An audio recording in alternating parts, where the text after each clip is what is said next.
नमस्कार दोस्तों, मैं हूं आपका दोस्त राम वर्मा। आप सभी का स्वागत है। आज हम नया चैप्टर स्टार्ट करेंगे। यह अध्याय 12 वृत्त एवं स्पर्श रेखाएं। तो वृत्त और स्पर्श रेखा के चैप्टर के सवालों को हल करने से पहले आपको इस चैप्टर में वृत्त से संबंधित इंट्रोडक्शन पहले आपको मैं बताता हूँ।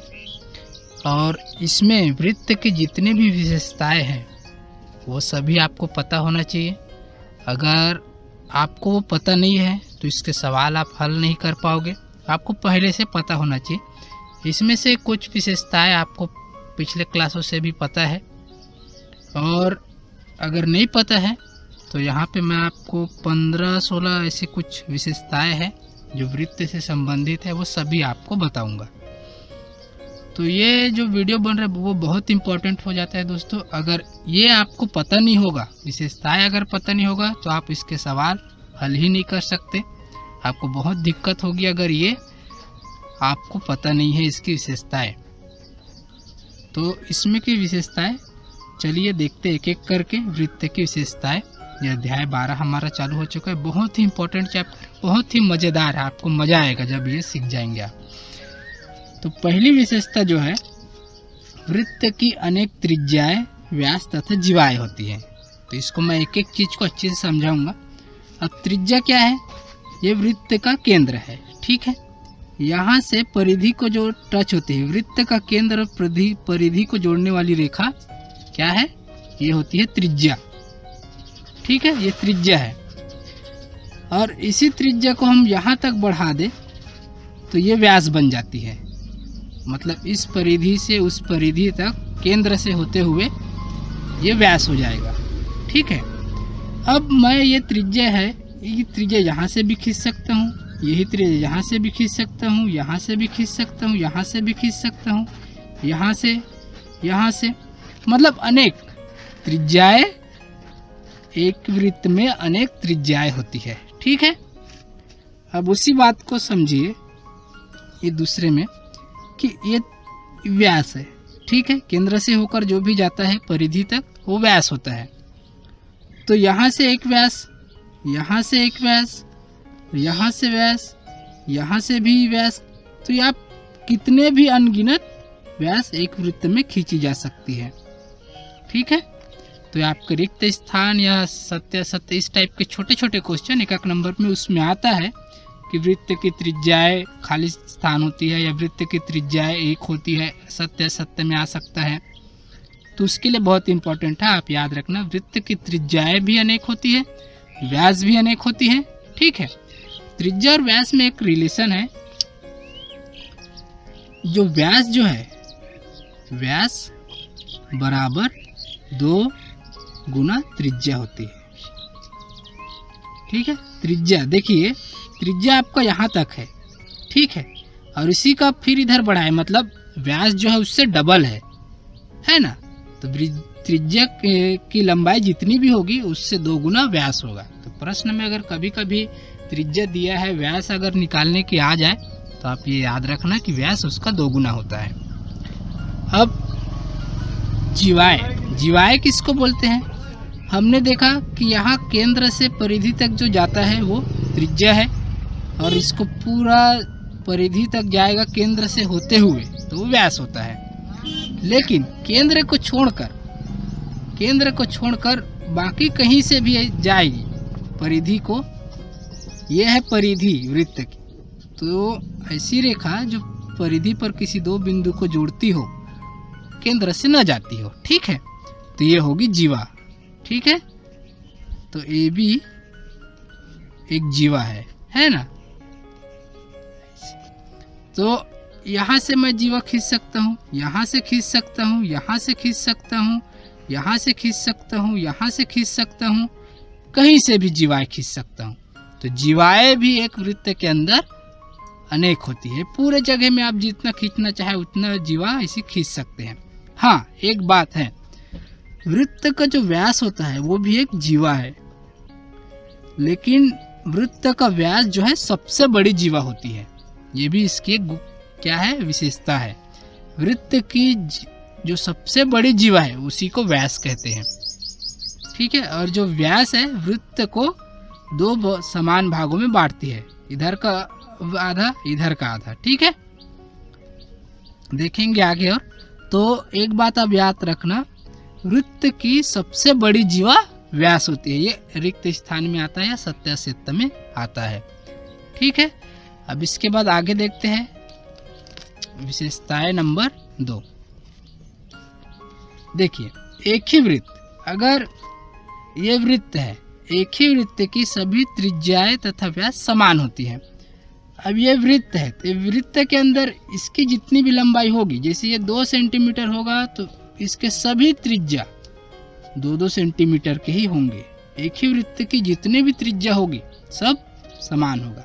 उसी प्रकार इसका जो व्यास है, व्यास इसका 4 सेंटीमीटर होगा, तो जितने भी आप व्यास इसमें बनाओगे सभी का 4 सेंटीमीटर ही रहेगा। तो एक ही वृत्त की सभी त्रिज्याएं तथा व्यास समान होती है। ठीक है, अब आगे देखते हैं।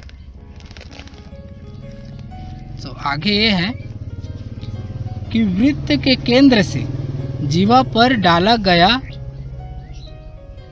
लंब, वृत्त के केंद्र से, ये केंद्र है। ठीक है, ये मान ले एक जीवा है, ये भी एक जीवा है। तो वृत्त के केंद्र से जीवा पर डाला गया लंब, अब लंब डालना मतलब यहाँ पे आपको 90 का ऐसा यहाँ से खींचना है कि यहाँ पर 90 का कोण बनना चाहिए। ठीक है, मान लेते हैं एम बिंदु पर, यहाँ पर इसमें लंब है, ये ओ एम लंब ए बी है। ठीक है, लंब जीवा को समद्विभाजित करती है। इसका मतलब अगर यदि ओ एम लंब है ए बी पर, है ना, ए बी एक जीवा है, अगर ओ एम लंब है ए बी पर तो क्या होगा, ए एम बराबर बी एम होगा, है ना। अगर केंद्र से जीवा पर अगर लंब बनाएंगे, ये 90 का यहाँ कोण बनता हो, लंब बनाएंगे तो ए एम का जितना भी लंबाई होगा वो बी एम के बराबर होगा। मतलब ये जो जीवा है उसको वो समद्विभाजित करती है, या फिर ये जो बनाएंगे वो मध्य बिंदु पर ही आएगा, ए बी के मध्य बिंदु पर ही आएगा ये एम। ठीक है, अगर ओ एम लंब है किसी जीवा पर केंद्र से, तो ये इसका जो होगा लंबाई और इसका जो लंबाई होगा ये आधा, ये बराबर होगा। ठीक है, इसी का उल्टा कर सकते हैं हम लोग। इसी का उल्टा कैसे, कि मान लो ये जीवा है, ये वृत्त का केंद्र है, ए बी है। ठीक है, ये कोई भी एक रेखा खींच दे, अभी ये नहीं बोल रहा है कि लंब है। ठीक है, इसके ऊपर एक रेखा ओ एम एक रेखा है जो इसको काट रही है। अगर ए एम, लेकिन दिया गया है कि ए एम बराबर है बी एम के। ठीक है, ये ए एम बी एम के बराबर है। अगर ऐसा दिया है तो इसीलिए क्या होगा, ये ओ एम जो है ए बी पर लंब होगा। अगर ये दोनों बराबर है इसका मतलब ये लंब है, ओ एम ए बी पर लंब होगा, मतलब यहाँ 90 का कोण बनेगा, वो बराबर मध्य बिंदु पर ही उसको काटेगा। ठीक है, ये दोनों एक दूसरे के उल्टा है। आप इसको ऐसा, अगर ये लंब है तो जीवा 2 समान भागों में बटेगा, अगर जीवा 2 समान भागों में बटा है इसका मतलब जिस बिंदु पर वो है वो उसके ऊपर लंब होगा, जीवा पर। ठीक है, अब आगे देखते हैं। तो 3 हो गए, चौथा देखते हैं अभी। तो चौथा है, वृत्त की बराबर जीवाएं केंद्र पर समान कोण अंतरित करती है। मतलब क्या है कि मान लेते हैं ये एक जीवा है ए बी, और ये एक जीवा है सी डी, 2 बराबर जीवाएं बोल रहा है। तो जीवा ए बी बराबर जीवा सी डी। ठीक है, जीवा ए बी जो है सी डी के बराबर है। अगर ऐसा है तो इनके द्वारा केंद्र पर अंतरित कोण, तो केंद्र पर जो कोण बनेगा, ठीक है, ये O है, तो ये जो कोण होगा और ये जो कोण होगा वो समान होगा। तब कोण AOB बराबर कोण COD। ठीक है, अगर जीवाएं बराबर है तो केंद्र पर उस जीवा द्वारा बनाया गया कोण समान होगा। बस इसी का उल्टा कर सकते हैं। आपको अगर ये दिया गया है कि कोण AOB बराबर कोण COD है, तो तब क्या होगा कि AB बराबर CD होगा। अगर आपको बोल दिया गया कि केंद्र पर दिया गया कोण समान है, तो उसका मतलब ये होगा कि वो जीवाएं भी समान है। ठीक है, तो 4 हो गए। आपको ये हर एक प्रॉपर्टी को आपको एकदम अच्छे से याद रखना, इसके बिना आप सवाल नहीं बना सकते। यही सब आने वाला है आपके सवाल में। अगर ये आपको पता रहेगा तो आप हल कर सकते हो, और नहीं पता है तो आप नहीं हल कर सकते। इसलिए इस वीडियो को अंत तक जरूर देखना और पूरा ही देखना है आपको। ठीक है, अब देखते हैं 5वां नंबर। 5वां है अर्धवृत्त द्वारा परिधि पर बनाया गया कोण समकोण होता है। अर्धवृत्त, अब अर्धवृत्त बोल रहा है, इसका मतलब यहाँ से हम लोग एक व्यास बना देते हैं। आपको पता है व्यास ही ऐसा है जो वृत्त को 2 समान भागों में बांटती है, मतलब इधर का आधा वृत्त और इधर का आधा वृत्त। ठीक है, ये भी व्यास है। या परिधि पर व्यास द्वारा अंतरित कोण समकोण होता है। ये दोनों वाक्य एक ही मतलब है, उसको अलग अलग लिखा गया है कि व्यास द्वारा परिधि पर, यह है परिधि पर अंतरित कोण समकोण होता है। मतलब ये व्यास है। अब ये परिधि में कहीं भी आप कहीं भी बना लो कोण, जैसे कि कोई भी बिंदु कहीं पर भी ले सकते। यहाँ पर मान लो आपने ले लिया एक बिंदु C, ठीक है, यहाँ पर। अब इसको आप ऐसे जोड़ोगे इसमें और इसमें जोड़ोगे, तो ये जो कोण होगा हमेशा 90 अंश का बनेगा। हमेशा आप कहीं पर भी बिंदु ले लो, आप कहीं भी इस परिधि में बिंदु लोगे और व्यास पर लाकर उसको जोड़ोगे, तो ये कोण हमेशा 90 अंश का ही बनेगा। ठीक है, तो ये बहुत ही इम्पोर्टेंट इसका विशेषता है कि अगर अर्धवृत्त पर बनाया गया कोण समकोण होता है, अर्धवृत्त से परिधि पर बनाया गया कोण समकोण होता है। आपको ये हमेशा पता होना चाहिए कि, ठीक है। अब इधर भी बनाओगे, कहीं भी बनाओ आप, वो 90 अंश का ही बनेगा। तो चलिए अभी देखते हैं नेक्स्ट। 6वां नंबर है वृत्त की बराबर जीवाएं केंद्र से समदूरस्थ होती है। अब देखिए बराबर जीवाएं है ना, तो मान लेते हैं ये ए भी एक जीवा है और यहाँ पे सी डी एक जीवा है। अब जीवाएं बराबर है तो जीवा ए बी जो है किसके बराबर है, जीवा सी डी के। तो अगर जीवा ए बी जो है सी डी के बराबर है तो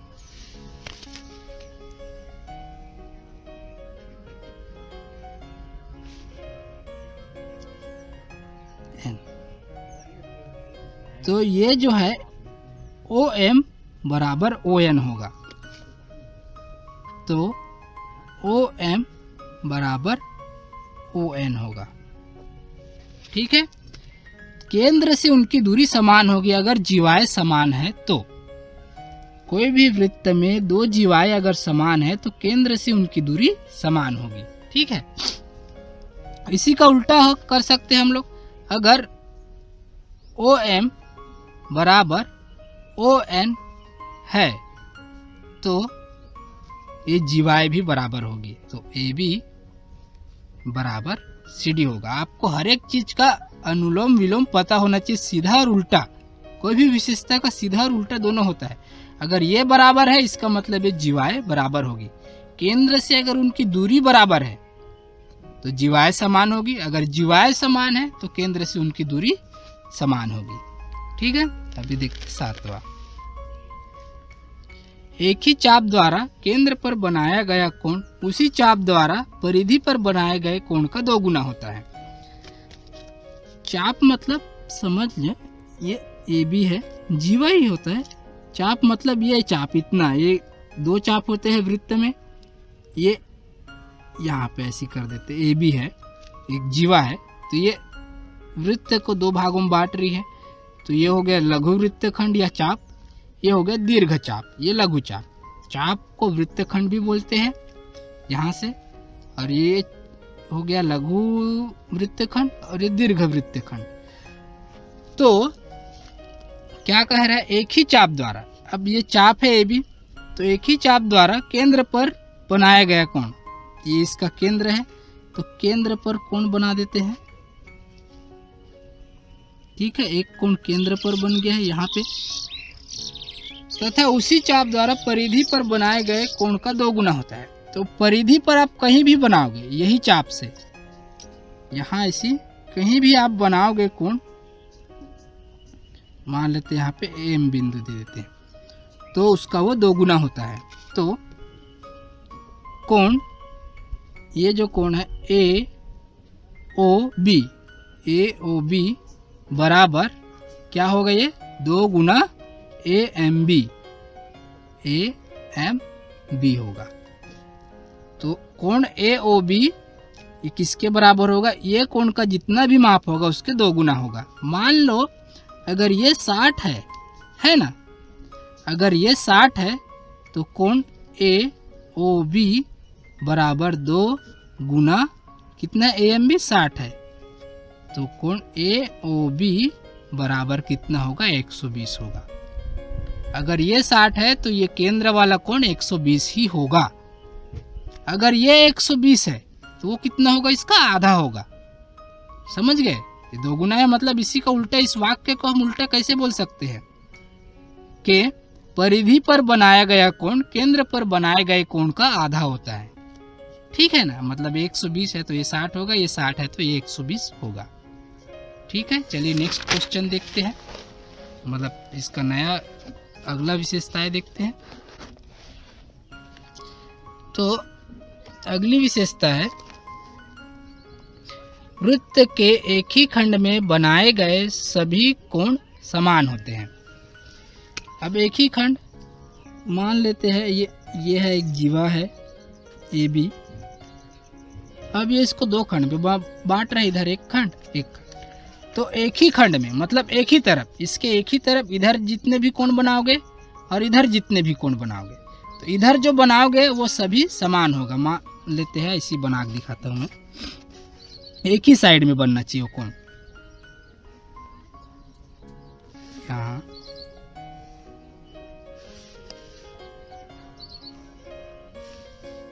इससे आप जितने भी कोण बनाओगे, ठीक है,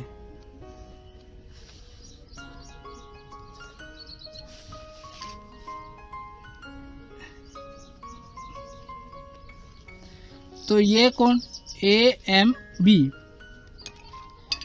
कोण ए एम बी बराबर कोण ए एन बी, कोण ए एन बी बराबर ए ओ बी, कोण ए ओ बी।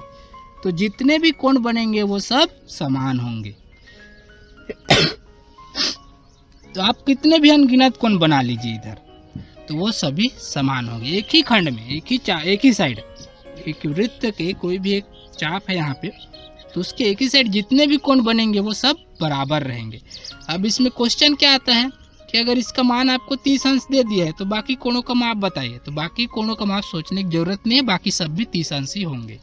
ठीक है, अगर क्वेश्चन अगर आ गया है ऐसा, एक का दिया रहेगा बाकी का बताओ करके, तो बाकी के कितने होंगे, बाकी के भी उतने ही होंगे जितना इसका है, अगर वो एक ही चाप पर बने हुए हैं तो। ठीक है, नेक्स्ट देखते हैं। किसी एक बाह्य बिंदु, अब ये बाह्य बिंदु बोल रहा है यहाँ पर वृत्त के बाहर, बाह्य बिंदु से वृत्त पर केवल 2 स्पर्श रेखाएं खींची जा सकती है। अब ये बाह्य बिंदु है, तो स्पर्श रेखा मतलब जो वृत्त को सिर्फ स्पर्श करता हो, है ना, ऐसे। तो कितने हैं? 2 से अधिक खींची ही नहीं जा सकती है, केवल 2। किसी बाहर के एक बिंदु से वृत्त पर केवल 2 ही स्पर्श रेखाएं खींची जा सकती है, ठीक है। और इसकी एक विशेषता है कि ये जो 2 स्पर्श रेखा खींची गई है वो हमेशा लंबाई में बराबर होगी। ये बहुत ही खास विशेषता है। ए बी मतलब AO की जितनी लंबाई होगी वो BO के बराबर होगी। तो क्या है, बाह्य बिंदु से किसी वृत्त पर केवल 2 ही स्पर्श रेखाएं खींची जा सकती है तथा वो दोनों लंबाई में समान होगी, ठीक है। अब देखो, आप यहाँ से ऐसे नहीं खींच सकते, आप यहाँ से खींचेंगे तो कैसा हो, छेदक रेखा हो जाएगी, है ना। तो केवल 2 ही स्पर्श रेखाएं खींची जा सकती है तथा दोनों की लंबाई हमेशा समान होगी। चलिए अब नेक्स्ट देखते हैं। नेक्स्ट है स्पर्श बिंदु से खींची गई त्रिज्या। स्पर्श बिंदु से, अब स्पर्श बिंदु मतलब मान लेते हैं ये एक स्पर्श रेखा है, ये स्पर्श रेखा है AB, है ना। यहाँ पर ये स्पर्श बिंदु है M। तो स्पर्श बिंदु से खींची गई त्रिज्या, अब त्रिज्या बोले तो ये केंद्र है, केंद्र से इसके स्पर्श बिंदु को आप जोड़ दोगे तो यही त्रिज्या होगी, है ना। खींची गई त्रिज्या स्पर्श रेखा पर लंब होती है। तो ये OM त्रिज्या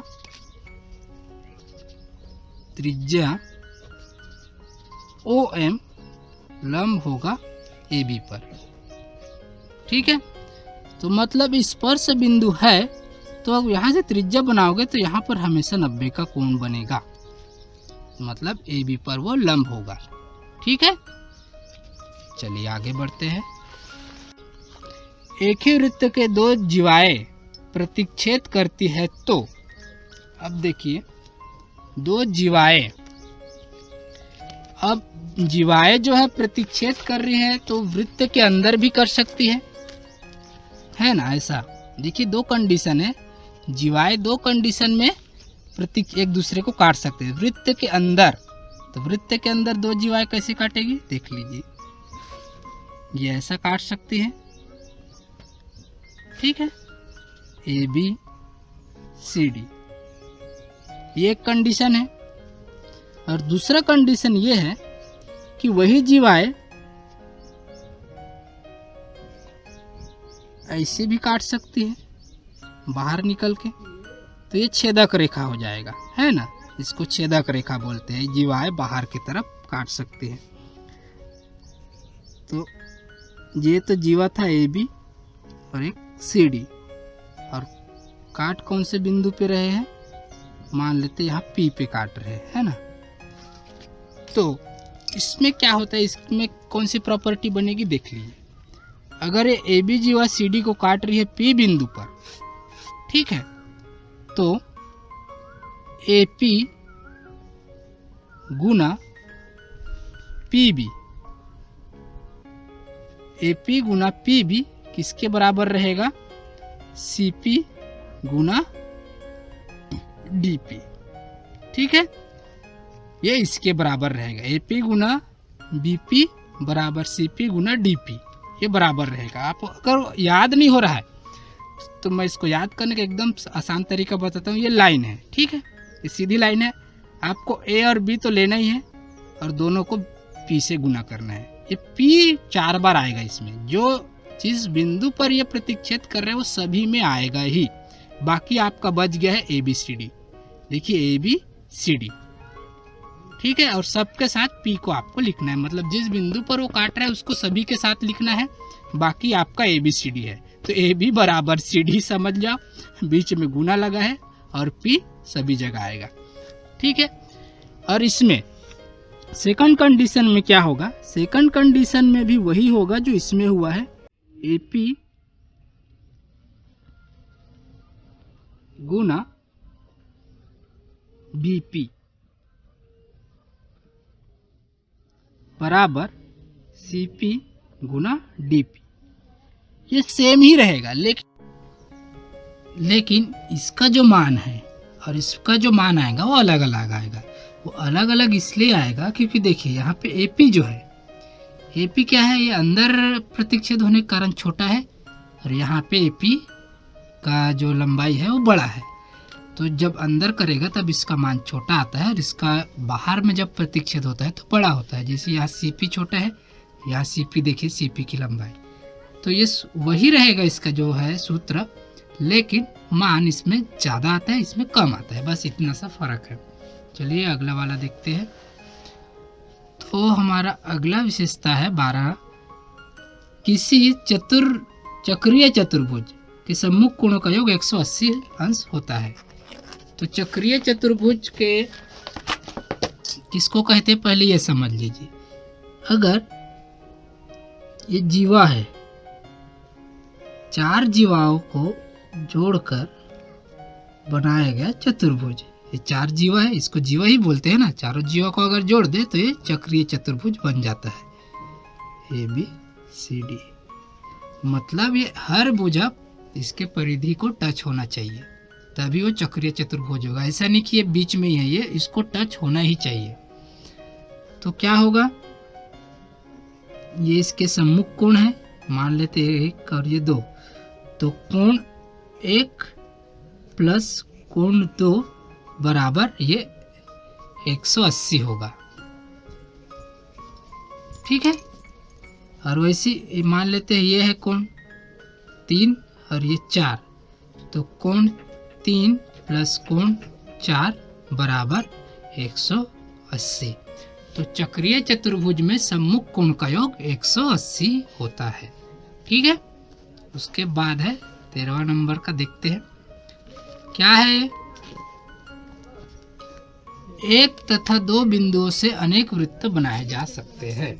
अब देखिए ये कैसा है, मान लेते हैं आपको कोई एक बिंदु दिया है, तो उस आपके वृत्त में ये बिंदु आना चाहिए। ऐसे आप कितने त्रिभुज बना सकते हैं, प्रैक्टिकली हम लोग इसको बना के देखते हैं।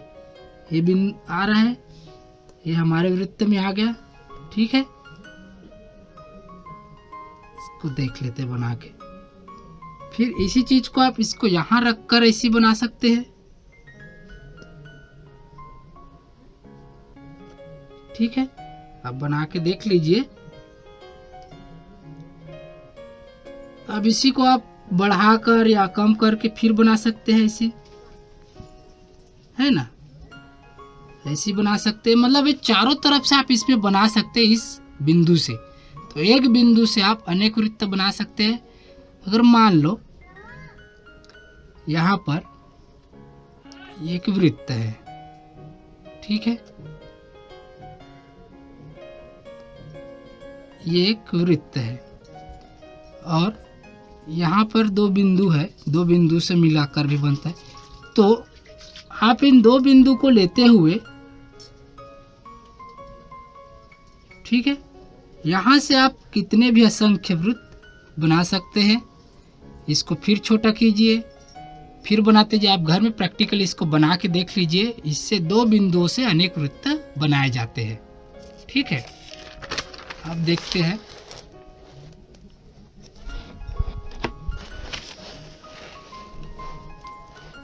हाँ, किसी 3 बिंदुओं से केवल एक ही वृत्त बनाया जा सकता है। 3 बिंदुओं से, अभी हम देखेंगे 3 बिंदुओं से केवल एक ही वृत्त। मान लेते हैं ये कोई 3 बिंदु आपको दिया गया है, ठीक है, जो एक सीधी रेखा में नहीं है, असंरेख बिंदु होते हैं।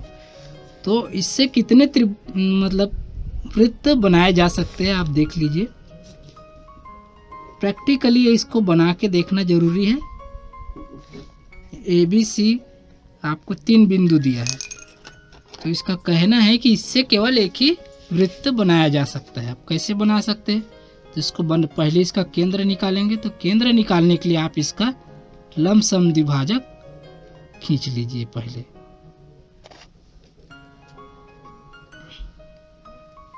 ठीक है, लंबसम द्विभाजक जहाँ पे प्रतिच्छेद करेगा वही इसका केंद्र होगा।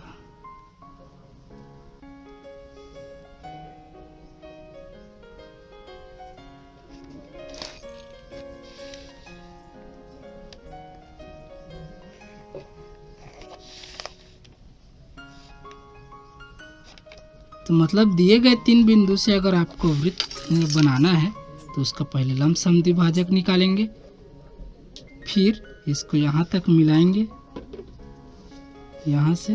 ठीक है, इसके बराबर लेंगे त्रिज्या। तो ये 1 मिनट, ठीक है।